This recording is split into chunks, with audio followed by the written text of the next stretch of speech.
नमस्कार दोस्तों, स्वागत है आपका इस YouTube channel Sarvan GS classes में। पिछले क्लास में हम लोग चर्चा कर रहे थे हर्यक वंश के बारे में। हम लोग महाजनपद काल को खत्म करके और उसमें देखे थे कि मगध एक महाजनपद आया जिसका उत्कर्ष हुआ, जिन्होंने सभी महाजनपद को जीत करके अपना साम्राज्य का विस्तार प्रारंभ किया। इन सब चीजों को लेकर के हम लोग कल पूरे हर्यक वंश को पढ़ लिए थे। एक दो पॉइंट छूटा है जो आपका चर्चा करेंगे।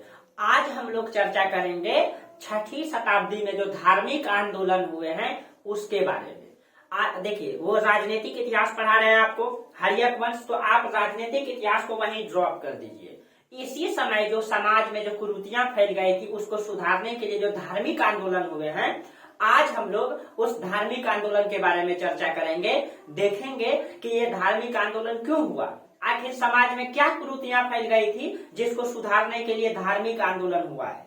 आज उसके बारे में हम लोग चर्चा करेंगे कि छठी शताब्दी में हुए धार्मिक आंदोलन के बारे में। चलिए तो हम लोग स्टार्ट करते हैं लेट न करते हुए, ठीक है। बाकी आप लोगों को प्रतिदिन क्लास में ये सूचना दे देते हैं, जिनको भी नोट्स चाहिए वो हमारा टेलीग्राम ग्रुप में जुड़ जाएंगे।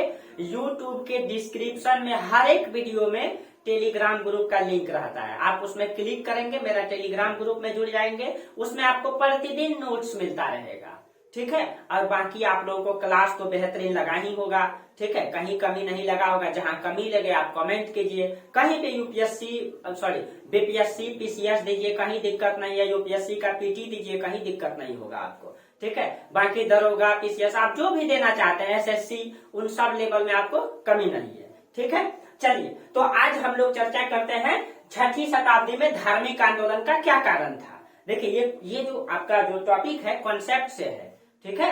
आज आपका कॉन्सेप्ट का टॉपिक है और इसको समझना बहुत जरूरी है, आपका इतिहास को समझना बहुत जरूरी है। चलिए तो छठी शताब्दी में जो धार्मिक आंदोलन हुआ ये 600 बीसी, यहाँ पे लिख दीजिए 600 बीसी। और 600 बीसी में धार्मिक आंदोलन क्यों हुआ, तो आपको ऊपर चर्चा किए थे कि इस समय हम बोले थे कि वैदिक काल चला आपका, वैदिक काल रहा 1500 से 1000 बीसी, 1000 बीसी, ठीक है। 1000 बीसी ये वैदिक काल। और उत्तर वैदिक काल रहा आपका उत्तर वैदिक काल, ठीक है। उत्तर वैदिक काल हुआ आपका 1000 से 600 बीसी, ठीक है। दोनों में अंतर ये है कि वैदिक काल जो है वर्ण व्यवस्था पर आधारित था, ठीक है। और उत्तर वैदिक काल में वही वर्ण व्यवस्था जाति व्यवस्था में बदल गया, जाति व्यवस्था उपजाति में बदल गया। समाज में कई सारे कर्मकांडीय स्वरूप जन्म ले लिए, ठीक है। शूद्रों का अधिकार खत्म हो गया, महिलाओं को अधिकार से वंचित कर दिया गया, यानी कि समाज कर्मकांडी की ओर बढ़ गया। और जानते हैं कि जब किसी भी चीज का घड़ा भर जाता है, किसी भी पाप का घड़ा भर जाता है, तो उसको समाप्त करने के लिए जरूर कोई न कोई आता है, ठीक है। तो इस समय जो धार्मिक आंदोलन हुआ इसका क्या कारण है, बस इसी कुरीतियों को, जो समाज में कुरीति फैल गया था, उसी को खत्म करने के लिए धार्मिक आंदोलन हुआ। तो हम यहाँ हर्यक वंश का इतिहास को यहीं ड्रॉप करते हैं, बीच में धार्मिक आंदोलन को पढ़ लेते हैं, फिर हम लोग यहीं से हर्यक वंश के बाद शिशुनाग वंश, नंद वंश, मौर्य वंश को पढ़ेंगे, ठीक है। तो आज इसका जो राजनीतिक इतिहास है वहां ड्रॉप कर देते हैं, फिर पहले धार्मिक आंदोलन पढ़ लेते हैं, फिर हम लोग उधर पढ़ेंगे, ठीक है। चलिए देखिए, ये जो धार्मिक आंदोलन का संबंध है, ये जो धार्मिक आंदोलन है इसका संबंध किससे है, इसका संबंध बौद्धिक क्रांति से है, ठीक है। बौद्धिक क्रांति, ये जो धार्मिक आंदोलन है इसका संबंध जो है ना, ये बौद्धिक क्रांति से है। बौद्धिक क्रांति का मतलब हो गया कि बौद्धिक क्रांति का मतलब क्या हो गया, बौद्धिक क्रांति बौद्धिकता को जन्म देता है ना।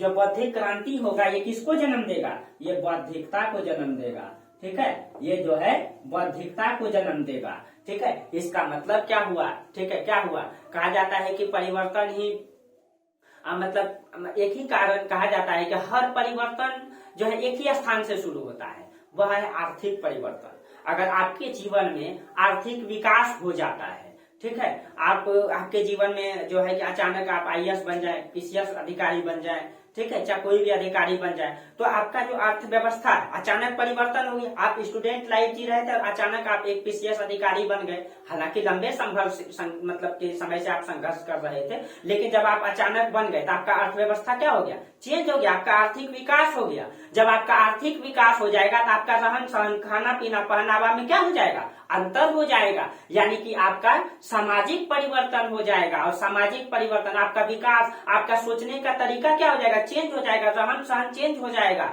तो यही चीजें हैं, ये जो बौद्धिक क्रांति हुआ, ये जो बौद्धिकता को जन्म दिया, बस इसका भी कारण यही है। इसका कारण है आर्थिक विकास। आर्थिक विकास सामाजिक परिवर्तन को जन्म देता है ना, समाज के सोचने को समझने का जो तरीका होता है उसमें चेंजिंग लाती है, ठीक है। और यही सामाजिक परिवर्तन बौद्धिक परिवर्तन को जन्म देता है, ठीक है। बौद्धिक परिवर्तन राजनीतिक परिवर्तन को, राजनीतिक और प्रशासन को में बदलाव लाता है, राजनीति और प्रशासन में बदलाव लाता है ना। तो देखिए, इसका मतलब ये बौद्धिकता से संबंध है। बौद्धिकता क्यों आएगा समाज में, जब आर्थिक विकास होगा। तो इसका संबंध कहां से है, मगध से। हम लोग देखे कि मगध का जब उत्कर्ष हुआ तो मगध का विकास का क्या कारण था, अधिशेष उत्पादन, कहीं न कहीं आर्थिक विकास हुआ मगध का। और यही आर्थिक विकास ने मगध से ही धार्मिक आंदोलन, ये केंद्र में रहेगा मगध धार्मिक आंदोलन का। क्यों, क्योंकि विकास की प्रक्रिया सबसे पहले वही दिखाई देती है, ठीक है। विकास की प्रक्रिया सबसे पहले वही दिखाई देती है। भारत में धार्मिक आंदोलन का मुख्य केंद्र यही रहेगा मगध, क्योंकि इसका विकास सबसे पहले होता है। ये आर्थिक रूप से सबसे विकसित है, और जहां विकास होगा वहां समाज में मतलब सोचने समझने का तरीका बदलेगा, हर चीजें परिवर्तन आएगा। जो आपको उदाहरण देकर के समझाए। अब देखिए, जो 600 बीसी में जो धार्मिक आंदोलन हुआ, ठीक है, इस समय इस समाज में जो है हिंदुस्तान में बौद्धिक क्रांति का दौर था। बौद्धिक क्रांति का दौर का मतलब इस समय बहुत सारे मतलब कि धर्म का विकास हुआ था। बौद्ध धर्म, जैन धर्म, शैव धर्म, वैष्णव धर्म। और हिंदुस्तान में ही नहीं, इस 600 बीसी में विश्व के कई देशों में, विश्व के हर क्षेत्रों में यहाँ पे धार्मिक आंदोलन की शुरुआत होती है। जैसे आपका चीन में, उस समय चीन में कन्फ्यूशियस, लाओ त्से, इन सब मतलब के धर्मों का यहाँ पे विकास हो रहा था, यहाँ धार्मिक आंदोलन हो रहा था, मतलब कि कन्फ्यूशियस और लाओ त्से के नेतृत्व में। ईरान में जरथुस्त्र के नेतृत्व में, यूनान में पाइथागोरस के नेतृत्व में, इन सभी क्षेत्रों में जो है धार्मिक क्रांति दिखाई देती है। तो आप लिखेंगे, ठीक है, जो 600 बीसी में धार्मिक आंदोलन है, ठीक है, ये हिंदुस्तान में ही नहीं बल्कि विश्व स्तर पे दिखाई देती है, ठीक है। जैसे चीन में आपका कन्फ्यूशियस, ठीक है, लाओ त्से, ये आपका चीन में। ईरान में भी मतलब दिखाई देता है, ठीक है। ईरान में जो दिखाई देता है वो आपका जरथुस्त्र के नेतृत्व में, ठीक है, जरथुस्त्र, ठीक है, ईरान में। और आपका यूनान में पाइथागोरस के नेतृत्व में, ठीक है, यूनान में पाइथागोरस के नेतृत्व में, ठीक है, धार्मिक आंदोलन दिखाई देती है, ठीक है। और कई सारे इस समय भारत में भी इस समय कई संप्रदाय का जन्म हुआ, ठीक है। और उसमें से मतलब कि कई संप्रदाय आए। जैसे उसमें एक पुस्तक है ब्रह्मजाल सूत्र के अनुसार, ये बौद्ध ग्रंथ है ब्रह्मजाल सूत्र के अनुसार, ठीक है। तो ये तो विश्व स्तर पे दिखाई देता है। जो भारत में भी इस समय कई संप्रदाय का विकास हुआ, किसको, समाज के सुधारने के लिए। जैसे ब्रह्मजाल सूत्र में कहा गया है, ब्रह्मजाल सूत्र ये बौद्ध ग्रंथ है, इसमें कहा गया है कि इस समय 32 संप्रदायों का विकास हुआ, ठीक है, 32 संप्रदाय। और एक जैन ग्रंथ है, जैन ग्रंथ के अनुसार इसमें जो है 363 संप्रदाय का विकास हुआ, ठीक है। जैन ग्रंथ के अनुसार 363 संप्रदाय का विकास हुआ। लेकिन इन सभी संप्रदाय में मात्र 2 संप्रदाय होगा जो जिसका मतलब कि पूर्ण विकास दिखाई देगा, समाज में अधिक प्रभाव दिखाई देगा, उसमें जैन धर्म और बौद्ध धर्म का। इसका क्या कारण था, तो उन सब चीजों के लेकर के हम लोग चर्चा करेंगे कि इसका क्या कारण था कि इन सभी संप्रदाय में, ठीक है, जैन धर्म और बौद्ध धर्म 32 संप्रदाय बताता है ब्रह्मजाल सूत्र, और जैन ग्रंथ बताता है 363 संप्रदाय। इसमें मात्र 2 संप्रदाय होगा आपका, जो आपका होगा बौद्ध धर्म और जैन धर्म, इसका प्रभाव ज्यादा दिखाई देगा। इसका क्या कारण था, इन सभी चीजों को लेकर के हम लोग चर्चा करेंगे, ठीक है। तो देखिए, इन सभी चीजों को लेकर के हम लोग चर्चा करेंगे, यानी कि 600 बीसी पूरी दुनिया में धार्मिक आंदोलन का काल रहा है, ठीक है। और इस समय हुआ क्या, अब देखिए, तो इसका कारण क्या था, धार्मिक आंदोलन का क्या कारण है। अब हम लोग पहले इसको एक एक करके समझते हैं कि धार्मिक आंदोलन का क्या कारण है। देखिए, आप लोग इसको नोट करते चलेंगे, ठीक है। ये कॉन्सेप्ट है और आपको नोट भी करना है इसको। देखिए, तो यहाँ पे धार्मिक आंदोलन का कारण क्या है। सबसे पहले 600 BC में धार्मिक आंदोलन का कारण, ठीक है। 600 BC में धार्मिक आंदोलन का क्या कारण है, ठीक है। तो देखिए, सबसे पहले तो अब ये इसका केंद्र कहाँ रहा। 600 BC में धार्मिक आंदोलन का केंद्र रहा मगध, ठीक है। तो इसका केंद्र कहाँ रहा, ये 600 BC में, ठीक है। इसका केंद्र कहाँ रहा, मगध रहा।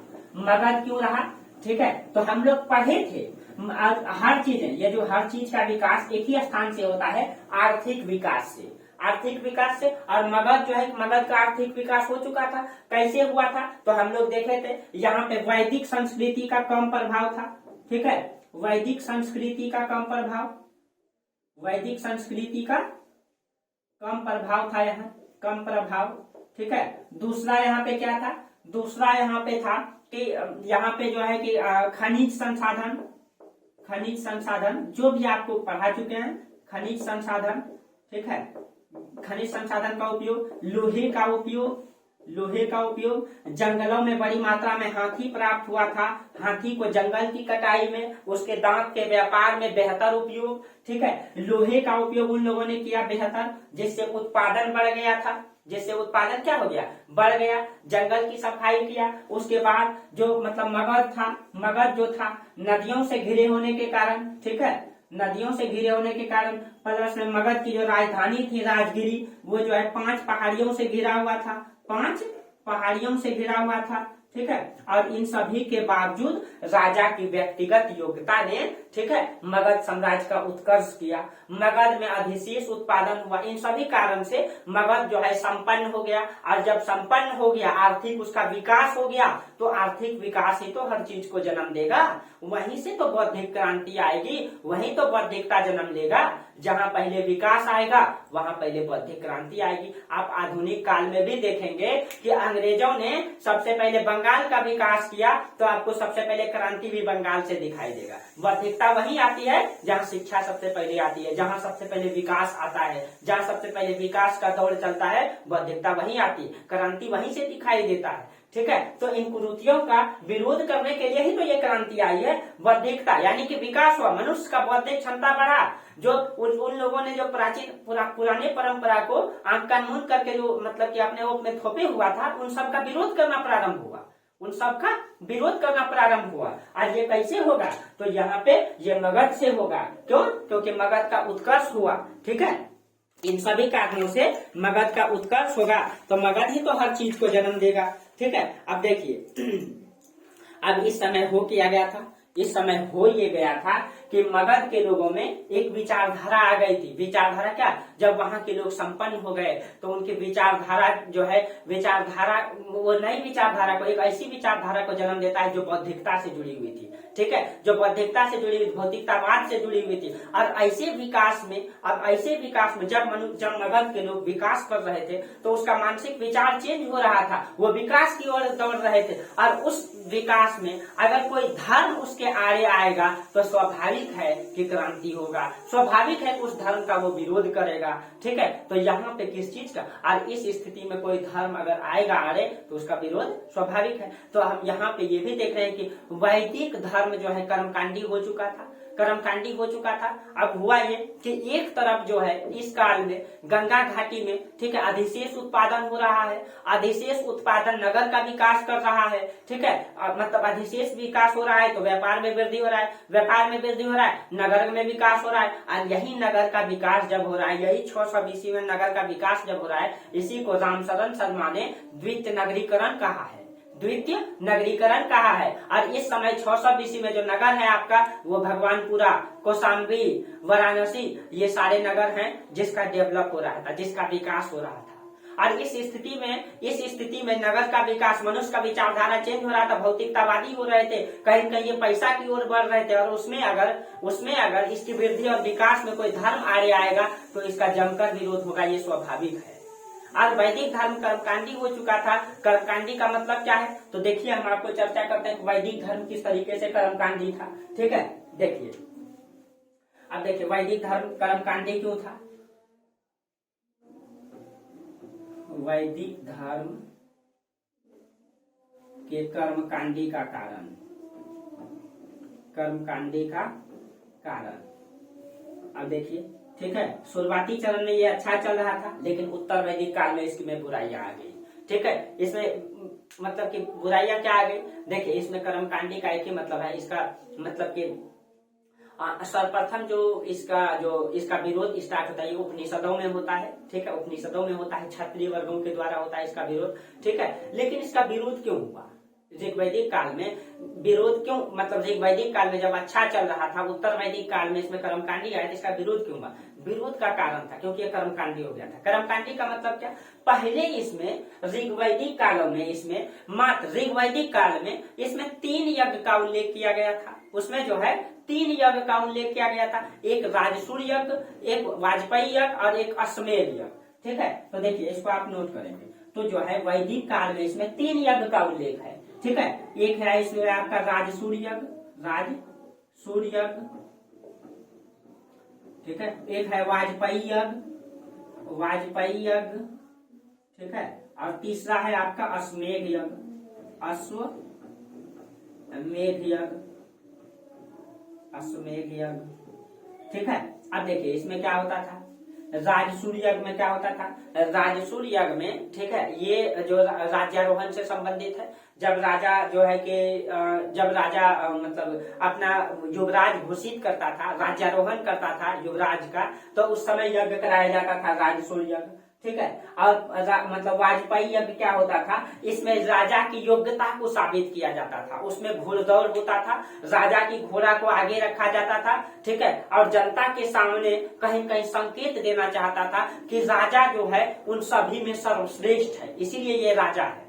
इसीलिए इन सभी, यानी कि राजा का घोड़ा को सबसे आगे रखा जाता था और उसमें रथ दौड़ होता था, सांकेतिक रूप से ये प्रदर्शित करता था कि राजा जो है इन सभी में सर्वश्रेष्ठ है, इसीलिए राजा है। अश्वमेध यज्ञ में क्या होता था, राजा की जो है कि वो वीरता को साबित किया जाता था, राजा की ठीक है चक्रवर्ती को साबित किया जाता था, चक्रवर्ती सम्राट को साबित किया जाता है। इसमें क्या होता है, एक राजा जो है यज्ञ कराता था, एक राजा यज्ञ कराता था और उसको अश्वमेध यज्ञ कहा जाता, उसमें एक घोड़ा छोड़ा जाता था। घोड़ा जब छोड़ा जाता था तो वो घोड़ा जहां तक जाता था वो साम्राज्य इस राजा का हो जाता था। अगर ये मतलब अगर वो घोड़ा अगर कोई पकड़ लेगा तो इसको युद्ध करना होता था, अगर वो नहीं पकड़ेगा तो मतलब ये स्वाभाविक है कि वो राजा जो है इसकी अधीनता स्वीकार करता है। रामायण में भी ये चीजें दिखाई गई है। ठीक है, तो देखिए ये होती थी। और इसमें इस यज्ञ कराने में पुरोहित वर्ग को बड़ा संपत्ति दान में दिया जाता था। ठीक है, घोड़े के रूप में, जानवर के रूप में, ठीक है सॉरी गाय के रूप में और कई सारे जानवर के रूप में, अनाज के रूप में। ठीक है,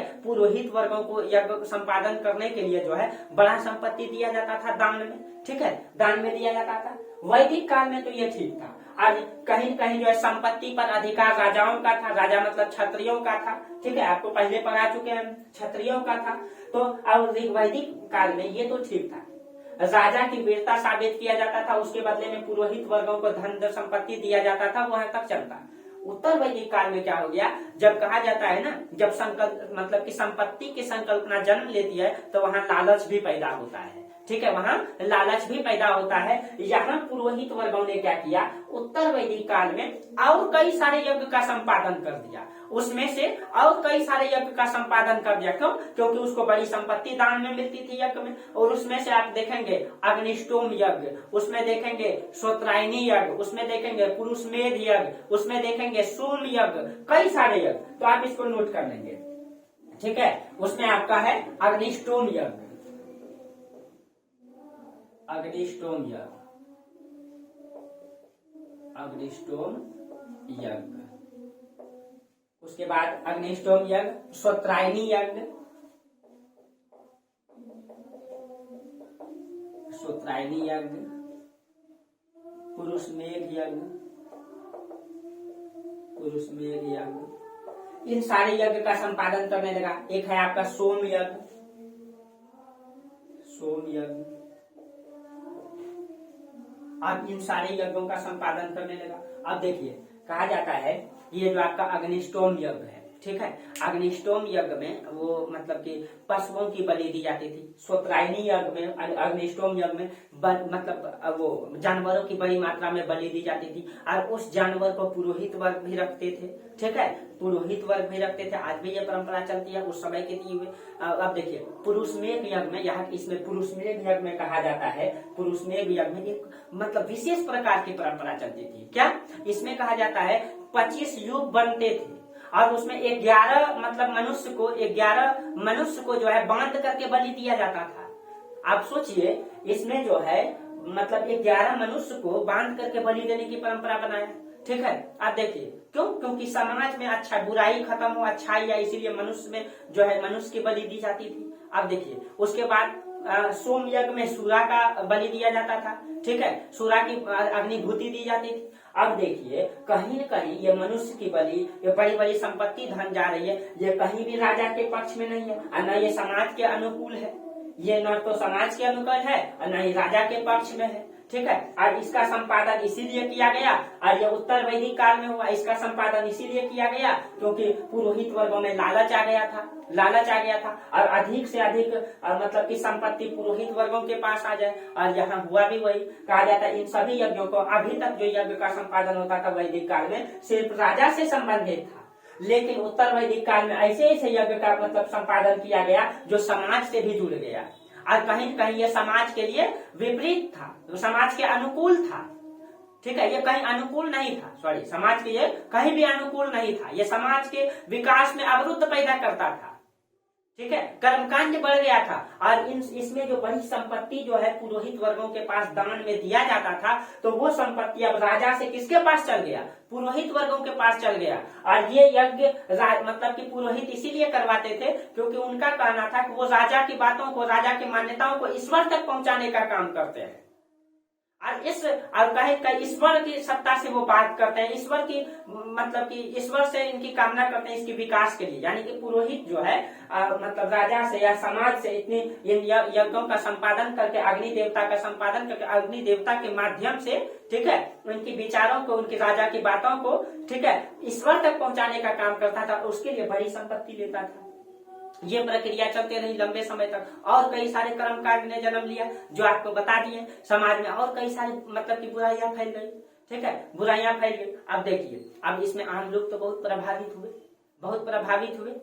ऐसी स्थिति में मतलब कि स्वाभाविक है, हाँ, और आपको ये भी उत्तर वैदिक काल में जो वर्ण व्यवस्था था, वर्ण व्यवस्था जो है जाति व्यवस्था में बदल गया था, मतलब उसमें जो है शूद्र का अधिकार खत्म हो गया था। अब जो है मतलब पहले जो वर्ण व्यवस्था था वो जन्म के आधार पे था, सॉरी, कर्म के आधार पे था, लेकिन अब जो है वो जन्म के आधार पे हो गया था। यानी कि पुरोहित का बेटा ही पुरोहित कहलाएगा, शूद्र का बेटा शूद्र ही कहलाएगा, यानी योग्यता का कोई आधार नहीं रहा गया, ठीक है। और शूद्रों को बहुत सारे अधिकार से वंचित रखा गया, ठीक है, अधिकार से वंचित रखा गया, ठीक है, और कई सारे कर्मकांड को जन्म दिया गया, ठीक है। शूद्र वर्गों को समाज से बाहर कर दिया गया। शूद्र वर्ग अगर वैद्य को सुन लेते तो उसके कान में शीशा पिला करके डाल देने का प्रावधान था, उसको खौलते हुए तेल में डाल देने का प्रावधान था, उसके दोनों पैर काट देने का प्रावधान था, और ऐसे कई सारे मतलब की कर्मकांडीय स्वरूप समाज में जन्म लिया।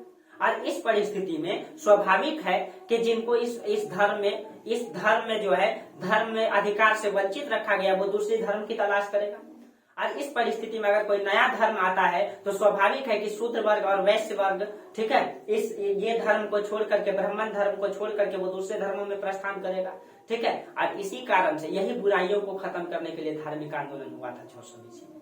बहुत सारे संप्रदाय आए, ठीक है, और इसी के लिए उपनिषदों का जन्म हुआ। इसी में कुछ क्षत्रिय वर्ग आए, ठीक है, कुछ क्षत्रिय वर्ग आए जो ये सोचने का प्रयास किए कि सही में जो इतनी बड़ी संपत्ति पुरोहित वर्ग हमसे दान में लेते हैं, क्या वास्तव में हमारी बातों को ये ईश्वर तक पहुंचाते हैं? क्या ईश्वर है या नहीं है, ये सत्य है या नहीं है? यहाँ तक कि ईश्वर की सत्ता पर भी मतलब कि वाट चिन्ह लगाया गया, उसमें भी ये मतलब लगाया गया कि क्या ईश्वर है कि नहीं है, उसमें भी प्रश्न चिन्ह लगाया गया, ठीक है। और इसमें कई सारे पुरोहित आए, कई सारे राजा आए जिन्होंने, ठीक है, मतलब खुद ज्ञान अर्जित किए और ये देखने का प्रयास किए कि वास्तव में ईश्वर की सत्ता है या नहीं है, वास्तव में ईश्वर जैसी कोई संकल्पना है या नहीं है, जो जहां तक हमारी आवाज जो है पहुंचाई जाती है या नहीं पहुंचाई जाती है इस पुरोहित वर्ग के द्वारा। ठीक है, और उसमें ऐसे कई सारा राजा के भी नाम आए थे, जैसे हम आपको बताए थे। उसमें कुरु के राजा थे उद्यालय, पंचाल के राजा थे प्रवहन जैवलिक, केकय के राजा थे अश्वपति, काशी के राजा थे अजात शत्रु, विदेह के राजा थे जनक। ये ऐसे राजा हुए जो धन और बल, जो धन और बुद्धि दोनों पर रखते थे, दोनों पर अपना नियंत्रण रखते थे, यानी कि वो ज्ञान भी अर्जित किए थे, राजा भी थे। ठीक है, यानी कि बुद्धि बल दोनों से मतलब कि नियंत्रण रखे थे ये। ठीक है, यानी कि कहीं कहीं ये राजा वर्ग आए जो सीधा प्रश्न चिन्ह खड़ा कर दिए, क्या ईश्वर जैसी कोई संकल्पना है या नहीं है। ठीक है, इस बात पर इन लोगों ने विचार किया कि वास्तविक में ये जो ब्राह्मण है, हमारा संदेश जो है, ठीक है, ईश्वर तक पहुंचा रहे कि नहीं है।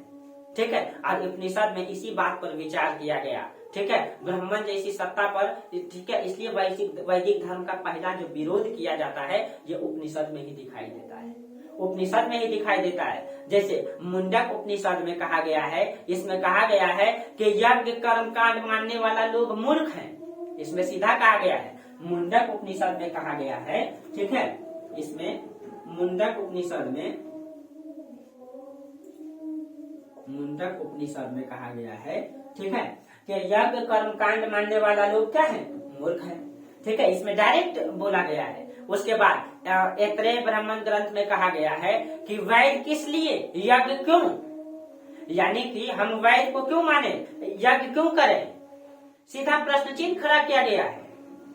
क्या वास्तविक में ईश्वर जैसी सत्ता है जो हम यज्ञ जैसे कर्मकांड को करते हैं और बड़ी धन संपत्ति पुरोहित वर्गों को दान में देते हैं, क्या ये हमारी बातों को वास्तविक में ईश्वर तक पहुंचाते हैं? इन सब चीजों को लेकर के प्रश्न चिन्ह खड़ा किया गया। और ये मतलब उपनिषद, छांदोग्य उपनिषद में कहा गया है कि इसमें पुरोहित की तुलना जो है ना, पुरोहित की तुलना कुत्तों की कतार से किया गया है। ठीक है, इस तरीके से मतलब कि यहाँ पे कुछ छात्र वर्ग आए जो ब्राह्मण वर्गों पे सवाल खड़ा किए। ठीक है, ब्राह्मण वर्गों पे सवाल खड़ा किए। ठीक है, तो इस तरीके से यहाँ विरोध दिखाई देता है। ठीक है, इसीलिए यहाँ धार्मिक आंदोलन होता है। अब देखिए इस तरीके से, ठीक है, और गौतम बुद्ध ने तो वैदिक धर्म को तो धन अर्जन करने का सिर्फ माध्यम माना है। गौतम बुद्ध ने वैदिक धर्म को धन अर्जन करने की माध्यम माना है। और गौतम बुद्ध आगे ये भी कहे, बुद्ध ने कहा है कि वैदिक धर्म तो मतलब कि धन उपार्जन का एक माध्यम है। बुद्ध ने ये भी कहा कि धन उपार्जन न करना निर्धनता है, निर्धनता को जन्म देता है। और निर्धनता ही चोरी, हिंसा, झूठ, इन सब चीजों को जन्म देता है।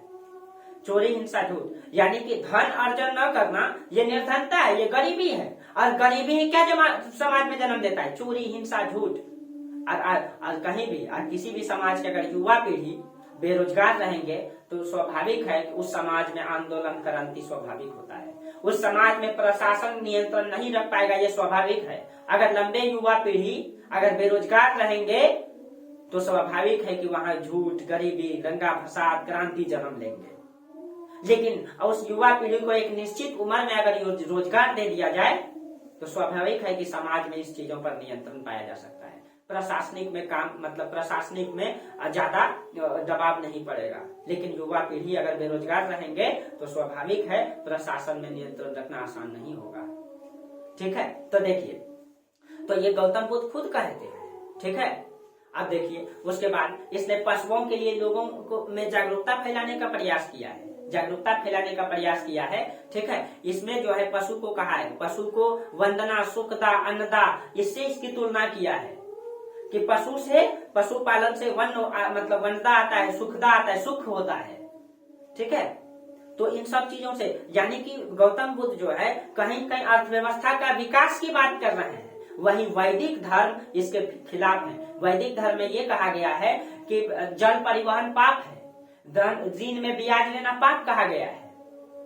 ठीक है, जिसका खिलाफ कौन करते हैं, गौतम बुद्ध। और कौटिल्य ने भी कहा है, कौटिल्य ने भी इस चीज को कहा है कि कहीं न कहीं धन अर्जन करना मतलब कि मनुष्य का कर्तव्य होना चाहिए।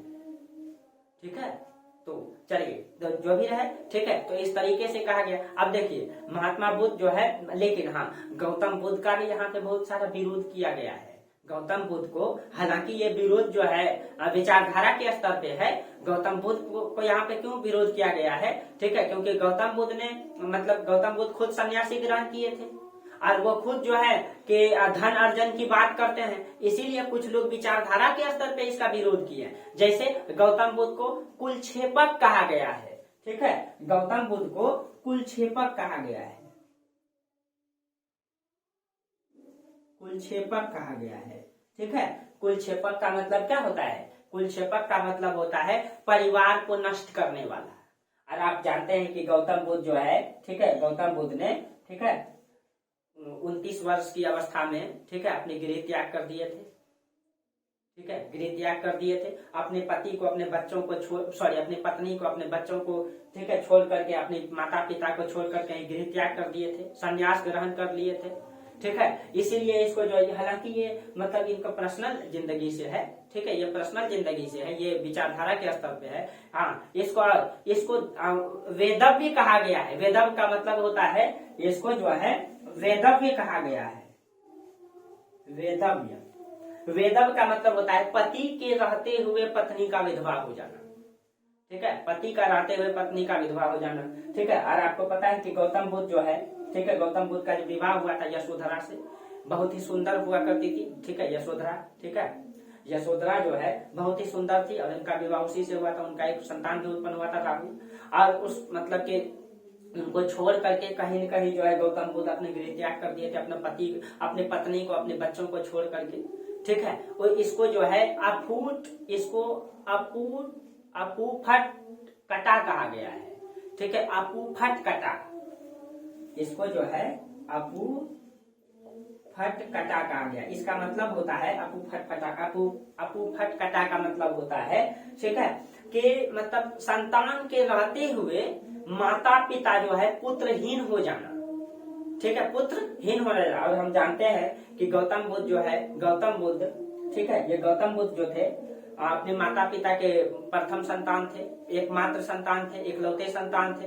और ये जब छोड़ के चढ़ गए थे कहीं कहीं जो है कि इनके माता पिता पितृविहीन हो गए थे, ठीक है। तो हालांकि ये विचारधारा के स्तर पे है, इसका पर्सनल जिंदगी से ये रिलेटेड है, लेकिन इन्होंने कहीं भी धन अर्जन का विरोध नहीं किया है, धन अर्जन का विरोध नहीं किया है, ठीक है। ये चीजें आपको जब बौद्ध धर्म में पढ़ाएंगे, लेकिन हाँ कहीं न कहीं इन्होंने कुछ चीजें जरूर प्रभावित किया। इससे ये हुआ कि बहुत सारे समाज के लोग ऐसे हुए जो बौद्ध धर्म को स्वीकार किए, वो भी संन्यास ग्रहण किए, उनकी जिंदगी प्रभावित हुई। लेकिन बौद्ध धर्म ने समाज में बौद्धिकता को भी जन्म दिया, समाज को सुधारने का भी काम किया। अगर इस कुरीतियों को, अगर कोई, जब तक समाज के कोई वर्ग जब तक त्याग नहीं करेंगे, समाज के कोई भी वर्ग जब तक त्याग नहीं करेंगे, तो समाज की कुरीतियां भी दूर नहीं किया जा सकता है।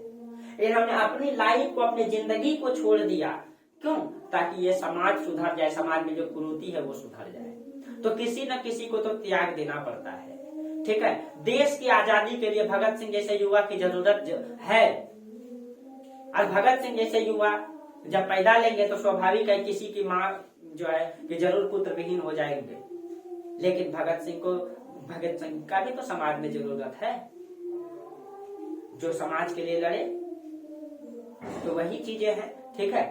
तो लेकिन जरूरत तो है। अब देखिए जो भी है, तो कहा जाता है कि यहाँ पे ये है, तो महात्मा बुद्ध ने, ठीक है, हाँ ठीक है, तो ये बौद्ध संप्रदाय का इसलिए उद्भव हुआ था। महात्मा बुद्ध ने यह भी कहा है कि इसके साथ साथ इसी समय 6 संप्रदाय का उल्लेख करते हैं। ये जो है आप लोग नोट कर लेंगे, 6 संप्रदाय का उल्लेख करते हैं। बौद्ध धर्म तो चल ही रहा है, इसके अलावा निगंठनाथ पुत्र का उल्लेख करते हैं। निगंठनाथ पुत्र कौन? महावीर स्वामी को गौतम बुद्ध ने निगंठनाथ पुत्र कहा है। आप लोग इसको नोट कर लेंगे, ठीक है।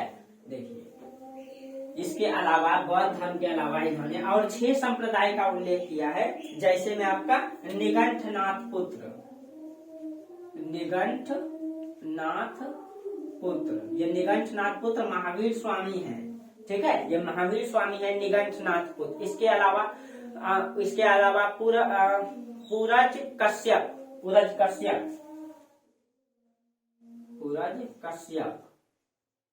ठीक है, इसका उल्लेख करते हैं, ठीक है, पूरज कश्यप। उसके बाद अजीत केस कंबलीय, ठीक है, कंबलीन, अजीत केस कंबलीन, इसको लिख लेंगे आप लोग, अजीत केस कंबलीन, इसका उल्लेख करते हैं, ठीक है।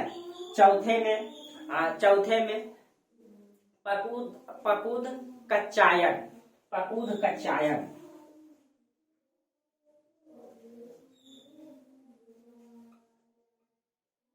पकुद कच्चायन, ये ठीक है। ये सारे और जो है एक है आपका संजय यबे दुलपुत्र, संजय यबे दुलपुत्र, संजय यबे दुलपुत्र। एक और था आपका जो जिसका मखली गोसाल है, मखली गोसाल को, मखली गोसाल एक है, और जो मखली गोसाल जो संप्रदाय के थे, ठीक है, मखली गोसाल,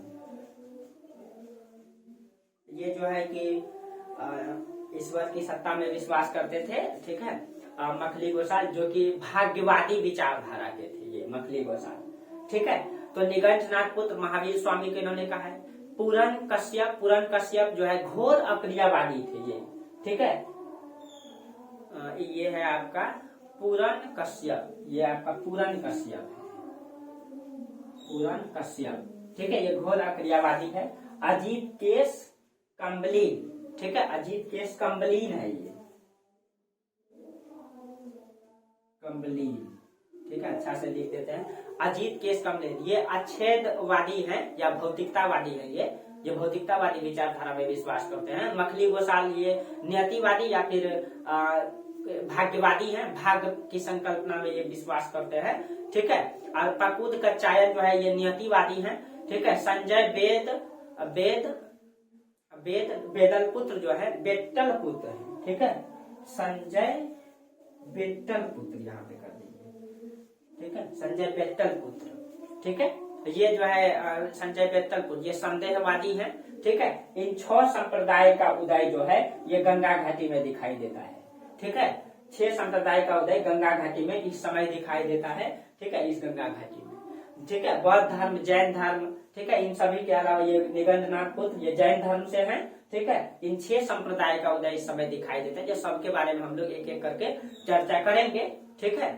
इसमें हम लोग इसके बारे में चर्चा करेंगे। उसके बाद इसमें जो है बौद्ध और जैन का सबसे ज्यादा उद्भव होगा इन सभी संप्रदायों में। बौद्ध और जैन का उद्भव का क्या कारण था, देखिए, एक तो स्वाभाविक था कि वैदिक धर्म कर्मकांडी हो गया था, और वैदिक धर्म की जो भाषा थी वो संस्कृत थी, जो सभी आम जन की भाषा नहीं थी। सिर्फ और सिर्फ जो उसका विशेष अध्ययन करते थे पुरोहित वर्गों को ही वो भाषा समझ में आती थी।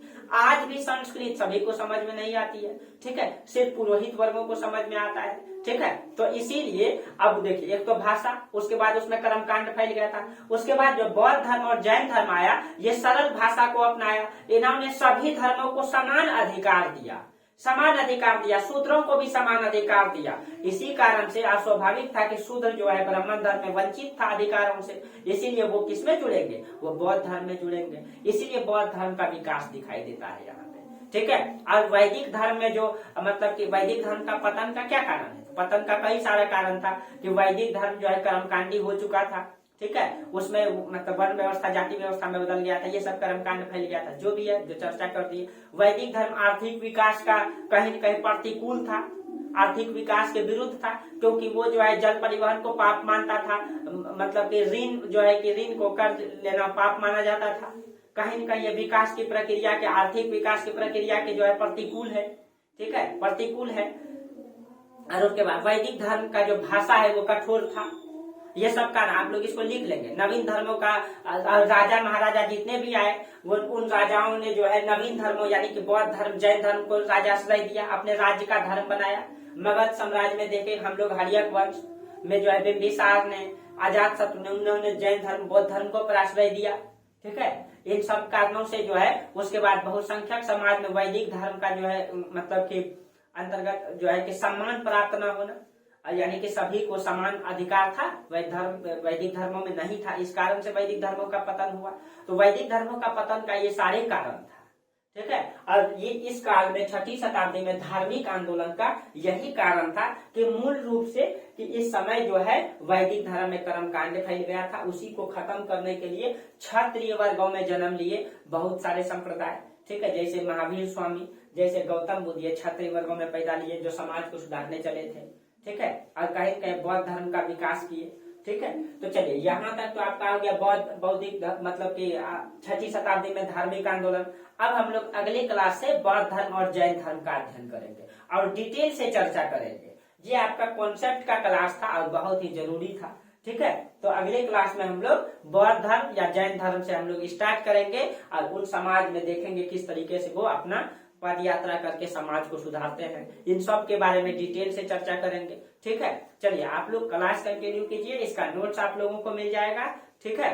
और आप लोग बेहतरीन तरीके से क्लास कीजिए, कहीं दिक्कत तो होता नहीं होगा समझने में, और कहीं अगर समझने में दिक्कत होता है तो आप हमसे पर्सनल में भी टेलीग्राम से आप हमसे जुड़ सकते हैं, ठीक है, बात कर सकते हैं, टेलीग्राम में मैसेज कर दीजिए, ठीक है। बाकी आप लोगों को क्लास अच्छा लगता है तो आप लोग, ठीक है, एकदम ठप्पा लगा दीजिए जोर से, ठीक है, और उसके बाद लाइक शेयर कीजिए, दोस्तों में खूब फैला दीजिए इसको, ठीक है, कि जहां भी पढ़ रहे हो जुड़ जाओ, यहाँ पे एकदम कॉन्सेप्ट से क्लास चल रहा है, ठीक है, और एकदम सीखना है, कुछ करना है, आगे बढ़ना है तो एकदम जुड़ जाओ हमारे इस YouTube चैनल से, ठीक है, सबको शेयर कर दीजिए आप लोग। चलिए तो आज हम लोग यहीं तक चर्चा करते हैं, तब तक के लिए बहुत बहुत धन्यवाद आप लोगों को।